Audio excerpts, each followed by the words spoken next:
বিদেশ থেকে জাতক হাতের ছবি পাঠিয়ে উনি জানতে চেয়েছেন ওনার বাকি জীবন কেমন কাটবে। দেখুন, এই জাতক একজন সমাজসেবী। সমাজসেবার কাজ করেন, দেশ রক্ষার কাজ করেন, বা বলতে পারেন ধর্মগুরু। এদের জন্য আমাদের ফ্রি পরিষেবা আছে। যারা সমাজ সেবা করছেন, দেশ রক্ষা করছেন, সমাজের কাজ করছেন, সেটা হতে পারে ধর্মগুরু। বিভিন্ন ধর্মের ব্যক্তি হতে পারে। শুধুমাত্র আমাদের মানে একটা ধর্মতে সীমাবদ্ধ নয়। সব ধর্মের হিন্দু, মুসলিম, খ্রিস্টান, শিখ, বৌদ্ধ, যে ইসাই যে কোনো ধর্মের হতে পারে। যারা মনে করছেন, যারা ধর্ম প্রচার করেন, ধর্মের কাজ করছেন, হতে পারেন হয়তো আপনি ইসকনে কাজ করছেন বা অন্যান্য কোনো টেম্পলে কাজ করছেন, সেক্ষেত্রেও আমাদের এই ফ্রি পরিষেবাটা নিতে পারবেন। তাদের জন্য পেমেন্ট করতে হয় না। যারা ধর্ম প্রচার করছেন, সমাজের কাজ করছেন, তাদের জন্য ফ্রি পরিষেবা। যারা দেশ রক্ষা করছেন, তাদের জন্য ফ্রি পরিষেবা। যারা অনাথ আশ্রম চালাচ্ছেন, হয় না? এই ধরনের কাজ করছেন, সমাজসেবা কাজ তো জানেন কাকে বলে। তাদের জন্য ফ্রি পরিষেবা। আর এখন থেকে আমাদের পরিষেবা আছে প্রত্যেক বুধবার সকাল ৬টা থেকে ৭টা আমরা গরিব মানুষের জন্য বিনামূল্যে পরিষেবা দিই। তাই হাতে ছবি যারাই পাঠিয়েছেন কেউ মানে যাবে না। প্রত্যেকেরই আমরা মোটামুটি বুধবার সকাল ৬টা থেকে ৭টার মধ্যে আপনার হাতের ছবি আর ভয়েসে প্রশ্ন পাঠাতে হয়। একটু অপেক্ষা করতে হতে পারে, কারণ ২-৩০০ মেসেজ কোনো দিন চলে আসে, কোনো দিন হয়তো ৫০টা আসে। ৫০টা এলে হয়তো ইজি হয়ে যায়। কিন্তু ২-৩০০ মেসেজের উত্তর দিতে একটু সময় লাগে। তো একটু ধৈর্য রাখবেন। চলুন, এই মুহূর্তে আমরা দেখব, এই রেখাটাকে বলা হয় আয়ু রেখা, এটাকে বলা হয় মস্তিষ্ক রেখা, এটাকে বলা হয় হৃদয় রেখা। দেখুন, হৃদয় রেখা ভেঙে আছে। এরকম মানুষদের মন ভেঙে যায়। এরা সন্ন্যাস নিতে পছন্দ করে, কারণ মন ভেঙে যায়। এদের সাধারণ মানুষের প্রতি মোহ মায়া এদের কিন্তু কেটে যায়। আর একটা চিহ্ন থাকলে তাদের কিন্তু সন্ন্যাসের দিকে যেতে ইচ্ছা করে। এইখানে ক্রস, এখানে ক্রস, এখানে ক্রস থাকে, একাধিক ক্রস থাকে, একাধিক ক্রস থাকে। এবার একটা ক্রস থাকলে স্পিরিচুয়াল চিহ্ন ধরা হয়। এরকমভাবে দেখবেন, অনেক সময় দেখবেন একটা ক্রস আছে, এরকমভাবে একটাই ক্রস আছে, এরকমভাবে ক্রস আছে, এরকমভাবে। সেটা কিন্তু স্পিরিচুয়াল চিহ্ন হিসেবে ধরা হয়। এটা আধ্যাত্মিক চিহ্ন। পৃথিবীর ৩% মানুষের দেখা যায়।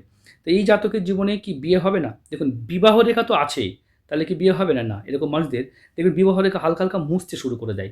হাতে এদিক থেকে লম্বা রেখা চলে যায়, এবং এখান থেকে সন্তান রেখাও আছে, দেখতে পাচ্ছেন? তাহলে এরা কি সন্তানের মতো ভালোবাসবে না কাউকে? হ্যাঁ, এদের নিচে এদের শিষ্য থাকে। সেই শিষ্যকে এরা সন্তানের মতো দেখে। তো এদের শিষ্য থাকবেই। হাতে দেখতে পাচ্ছেন গোলাপি বর্ণের মানুষ, গোলাপি বর্ণ। তাই গোলাপি বর্ণ আভিজাত্যকে নির্দেশ করে। দেখতে পাচ্ছেন লোম কতটা? তো এইরকম মানুষদের টল, হাইট, উচ্চ, একদম খুব উচ্চ বর্ণের, উচ্চ মানুষ হয়ে থাকে। দেখতে পাচ্ছেন বৃহস্পতির আঙুলটি ছোট। এরা কাউকে উপদেশ দিলে এদের সাথে বিবাদ বাধে। তাই কী করবেন? ধর্মের সেবা করুন, নিজেকে একেবারে শান্তির কাজ করে যান, কোনো অন্য কিছু ভাববেন না। কারণ এরকম মানুষদের, আর হাতের দেখতে পাচ্ছেন গোলাপি, এরকম মানুষদের আভিজাত্য থাকে শীর্ষস্থানে, গুরুর শীর্ষস্থানে।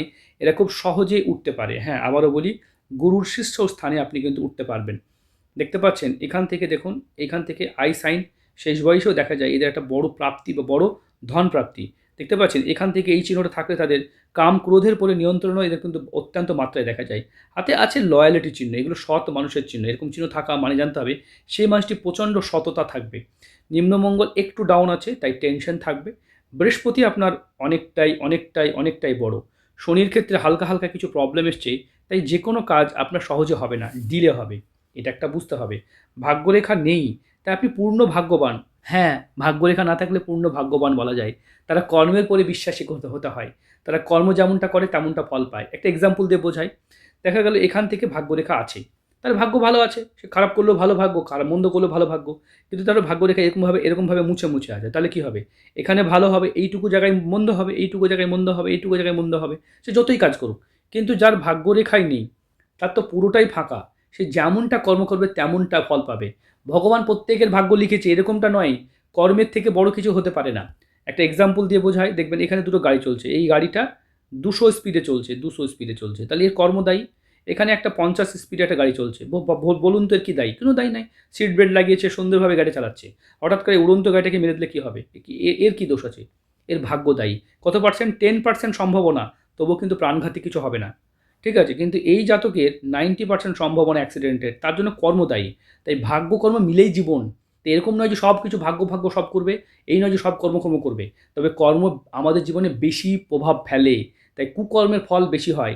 এর অ্যাক্সিডেন্টের সম্ভাবনা খুবই কম, 90% বা 10% বা 2% অ্যাক্সিডেন্টের সম্ভাবনা থাকতে পারে। কিন্তু এর অ্যাক্সিডেন্ট সম্ভাবনা 99% থাকবেই। তাই কর্মের প্রভাব সেটা বেশি। ভাগ্যের থেকে কর্ম আমাদের বেশি আমাদের জীবনে ইম্প্যাক্ট ফেলতে পারে। তাই যারা কর্ম করছেন তাদেরকেই বলি, যাদের হাতে ভাগ্যরেখা নেই, শুধু নিষ্ঠার সাথে কর্ম করুন। হাতের রেখা তৈরি হবে, দেখবেন এদিক থেকে রেখা, এদিক থেকে রেখা, এদিক থেকে রেখা, এইভাবে লম্বা রেখা, এইভাবে লম্বা রেখা, এইভাবে রবি রেখা, সব কিন্তু আসবেই।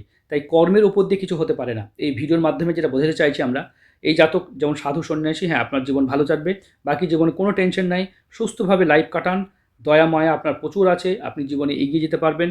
আপনার ধর্ম প্রচার যেটা করছেন সেটা করুন, ধর্ম প্রচারের মাধ্যমে আপনি কিন্তু জীবনে যেটা বলা হয় না, পারবেন, ঠিক হবে। হাতে রোম্যান্টিকতা, ভালোবাসার মূর্তি আপনি এদিক থেকে রেখা থাকা আমার জানতে হবে, সেই মানুষটা খুব রোম্যান্টিক প্রকৃতির হয়, মানে খুব ভালোবেসে মানুষকে শ্রদ্ধা ভক্তি দিয়ে কথা বলতে পারেন। এখানে থাকলে জিনিয়াস লাইন বলা হয়। যাক, একটা ভিডিওর মাধ্যমে কি বোঝাতে চাইছি, যে আপনারা কর্ম করুন, কর্ম করুন, কর্মের থেকে ভালো কিছু হতে পারে না। তাই ভাগ্যর পেছনে, অনেক জ্যোতিষীর পেছনে অকারণ টাকা নষ্ট করছেন আপনারা, সেটা করবেন না। শুধুমাত্র কর্ম করুন। আর যারা মনে করছেন যে হাত বিচার করাবেন, তাদের অবশ্যই এই যে হোয়াটসঅ্যাপ নাম্বার দেখতে পাচ্ছেন, এই নাম্বারে যোগাযোগ করবেন। ভালো থাকবেন, সুস্থ থাকবেন।